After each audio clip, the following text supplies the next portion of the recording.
হরে কৃষ্ণ। অনেক নারী পুরুষ আছে এই সংসার জীবন চলাকালীন তারা বাড়িতেই নরকে বাস করছে, এবং ওই সমস্ত স্ত্রী পুরুষ মৃত্যুর পরেও তারা নরকগামী হবে। সে দুদিন আগে মরুক আর পরে মরুক, কিন্তু যাবে নরকে। কেন? এর কারণটা জানেন?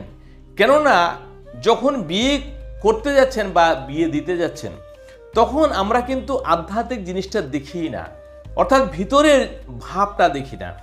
ভাবটা কেমন?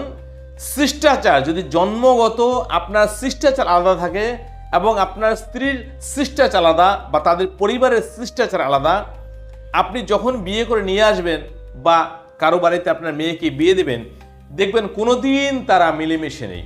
কেননা শিষ্টাচার জন্মগত থেকেই আলাদা, এবং সেটা কোনোদিন সে পরিবর্তন করতে পারে না।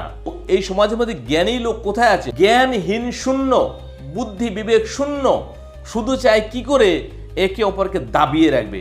তো এই করে তারা সেই দাবানোর চক্করে নিজের পরিবারটাকে নরক বানিয়ে দেয়, এবং মৃত্যুর পরেও তারা নরকে যাবে এবং সন্তানাদিও নরকে যাবে। কেননা এতে কোনো শান্তি নেই। যখন একে অপরকে সম্মানই দিতে পারে না, যার সাথে বিয়ে হয়েছে তার কথা মতো যে না চলতে পারে, তাকে সম্মান না করলো, তাহলে সন্তান কেমন হবে? সন্তানরা কি শিখবে দেখে? এবং সেই শিষ্টাচারের জন্যই সন্তানগুলো বিগড়ে যায়, এবং বাবা মা তো নরকে যাবেই। কেন? এই জীবন না, এটা হচ্ছে টেলার। আসল জীবন হচ্ছে আমাদের মৃত্যুর পরে আসল খেলা হবে সেখানে, সেটা হচ্ছে আসল কথা। সেজন্য যদি বিয়ে করাতে যাচ্ছেন বা বিয়ে দিচ্ছেন, ধন সম্পত্তি, গায়ের রং কি দিল না দিল ওই সমস্ত দেখার দরকার নাই। সর্বপ্রথম দেখবেন শিষ্টাচার আপনার ভালো লাগছে কিনা, তাদের ব্যবহার আপনার ব্যবহারের সাথে মিল খাচ্ছে কিনা, একটা আত্মার সাথে মিল আছে কিনা। আত্মার সাথে যে মিল থাকে, বন্ধন থাকে, কিছুই না দেখ, যদি শিষ্টাচার ভালো থাকে, শিষ্টাচার যদি একে অপরের সাথে মিল থাকে, তাহলে যেমন করেই হোক তারা সুখে বাস করবে। সেই ঘরকে, নরককে আবার স্বর্গে পরিণত করতে পারে যেখানে বিয়ে হবে, এবং মরার পরেও তারা একে অপরের সাথে স্বর্গেই গমন করবে এবং স্বর্গেই তাদের ঠাঁই হবে, এবং সন্তানাদিও খুব ভালোভাবে জীবন কাটাবে। কিন্তু যদি মনের মিল, আত্মার মিল বন্ধন না থাকে, শিষ্টাচার একদমই আলাদা থাকে, তাহলে কিন্তু আপনি আরও কিছু দিয়ে, সমস্ত জায়গা সম্পত্তি, সোনা দানা, গাড়ি বাড়ি সব কিছু দিয়েও কোনোদিন তাকে সুখী করতে পারবেন না, এবং সেই পরিবারকে সুখী করতে পারবে না।